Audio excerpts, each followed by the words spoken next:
You've been really busy. I've been working. Last year was a work year. Now I have to, all the fruits of the labors come out. Yeah. Different years, right? Yes, because do you ever watch your projects back?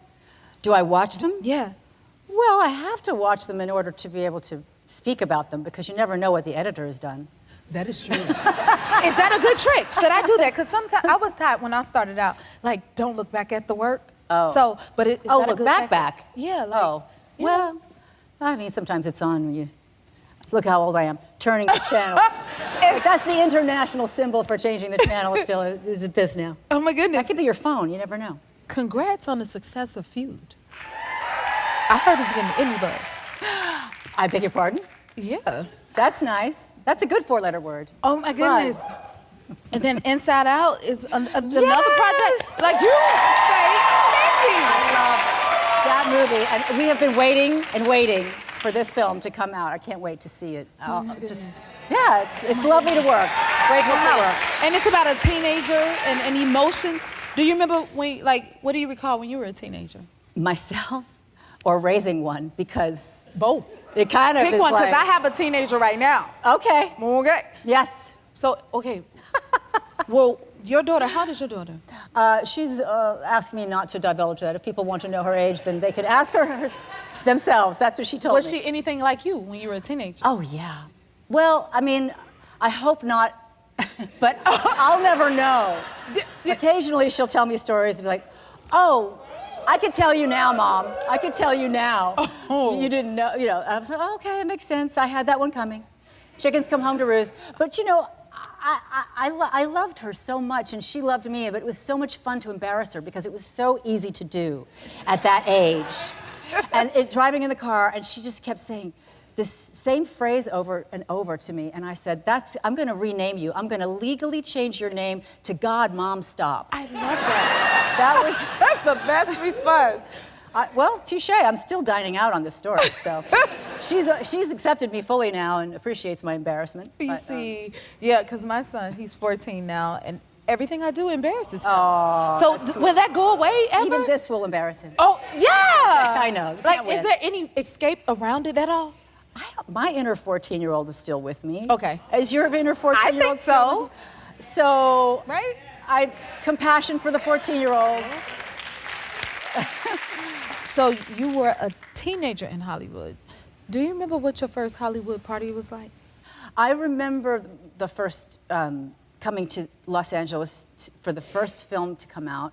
I was 14 years old, and it's so interesting because I just wore my favorite jeans and my favorite shirt. And I braided my hair the night before so it would be wavy, and that was it for the glam squad for me. What kind of party was it? Well, I don't know. It was Laurence Olivier was there, and Oh my he was in goodness. the film A Little Romance. Uh-oh. And I don't know. It just was. All I wanted to do was meet Peter Frampton. I heard he was there. Did you get to meet him? I did. I got a photo with him. Okay. And years later, I found the paparazzo who took the photo, and he said, "Here," and he pulled it out on a red carpet years later, and I was so fulfilled. Oh. My inner 14-year-old. See? She had her way. Good. And you still have the photo? Yes, it's among my treasures. Because those moments are precious, and I love a photo. Now, I want to get into, because I love some music too. I heard you wanted to be a DJ originally? Oh, that was one of my childhood fantasies. Didn't we all want to be on the radio and choosing the songs that everybody gets to enjoy? I love your DJing here. I have a good time. We're doing good? Yes, Okay. I have fun watching the show, dancing in my kitchen. Thank you. But yeah, privately only ever. I embarrass my inner 14-year-old. But anyway, yeah, radio DJ, not a party DJ. That's a whole other kettle of fish. But that was my fantasy job. I don't know. Did you ever pursue it at all? No, I was completely introverted about all of that stuff. Because I used to make believe a lot, so Well, I made recordings. Okay, you off made the recordings. radio. Okay. They're called mixtapes. So I thought one day I was going to have a great. My girlfriend and I, we'd have the microphones and we'd do those goofy radio commercials. Yeah. That was half the fun. I love that. Yeah. Is anyone in your family musical? My mom would sing. She's not with me anymore, but She was a singer, she pursued that, and I got to take her to see her hero, Sarah Vaughan, Wow. at the New Orleans Jazz Fest in 1985. Nice. I'll never forget it. Can you tell us about Men in Full? What do you want to know? I mean, it's a fantastic show. We have Regina King as one of our directors. Yes. Fantastic as a director. I love to work with her and for her and hope to get on camera with her one day. And Tommy Schlamme was also our director of the other 3 episodes. I got to work with him on House of Cards. And so it's fun to work with people again. I played Jeff Daniels' character's ex-wife. I think you might have seen the clip from earlier. You're so She gives fierce him in just this. a little grief. Just a little.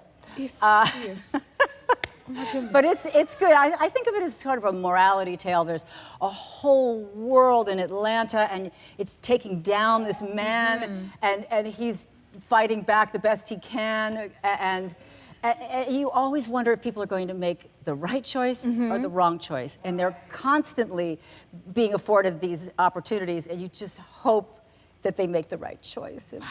But they, that's the drama. You give the drama because you seem so forceful on the screen, and then here you just seem so sweet. Like, where do you pull from? Like, for your characters? Oh, I appreciate that question because you vibe me, and I'm a bit of an introvert, really. It's so different. Yeah, but sometimes us introverts, when we get angry, it goes to 11 on the dial. It's like too big. It's too big. Like From 0 to yeah. Like you play nice, and then you flip a table, and you're like, I'm sorry. I didn't mean to flip the table. I was just a little upset. But, and so I don't modulate very well, which is great as an actor because you can give a lot, and it's better to give a lot and have them say, could you just dial it back a little? Yes. Because for years I would watch my work and I thought, that's just too subtle. That's too subtle. So give more and then be. Yes, I think well, that's what I'm doing now. Oh my You let me know goodness. how it's going, Jennifer. It's worlds apart. It's like, wait, that character was fierce, right, y'all? And then now it's like, but that's a true actress. I caught it, okay? Okay. It is amazing. Okay, now another thing. You say you bring your own food and slippers to set? Tell us about that. That got out. Yes, it's true. I do, because I understand you have feet and shoe and heel time, and Yes, I'm all in. Yes. I mean, I've had the foot surgery. I've done the heel decades. Me too. And now I do my heels sitting. Yes. Or like, here's your red carpet moment, and now I'm going to sit some more in those shoes. I totally feel you. I have this idea for the red carpet, y'all, because at a point it becomes heel time, and once we get to a certain section, our feet are done, okay? So Diane, this is what I think. I think they need to have a section called sitting. Think about it, a picture, oh, you sitting, honey. Get it? We're resting our feet. Yes. Is that a good idea? I like it. I like it. Y'all hear us? Or barefoot. Okay. Now, I got one more question. Have you ever taken any props from the sets before? Like as a keepsake? Is that out on me as well? Uh-oh. Well, I mean, no, I don't normally thieve from my film sets, but occasionally I'll look and see what has been chosen that is supposed to be my characters. And sometimes it happens late in the game. You get to set, and I'm so impressed, and I thought, I wish I'd read half of these books. And so I did. I took a book off the shelf, and it was Gloria Steinem's A Revolution Within. It is good. I recommend it, and I opened it up, and it said, to Colleen, which is my mother's maiden name, and I thought, I've got to steal this book. It was meant, and I wish my mother had read it, but anyway, when I got to go to Gloria Steinem's 80th birthday, I brought the book and asked her to sign it to me. Aww. So she did, and so it says to Colleen, as if it were my mother, but it wasn't. Some other random person also named Colleen, but she said, and now to Diane also. So it was full circle. She played it. She played along. Maybe it was a very gift from sweet, your and I'm a big mother, fan. and it was meant for you to have. Yes, I think so. If you like this video, smash that like button and subscribe to the Jennifer Hudson Show YouTube channel. Check your local listings or visit jenniferhudsonshow.com to see when you can watch full episodes in your area. And don't forget to sign up for the newsletter.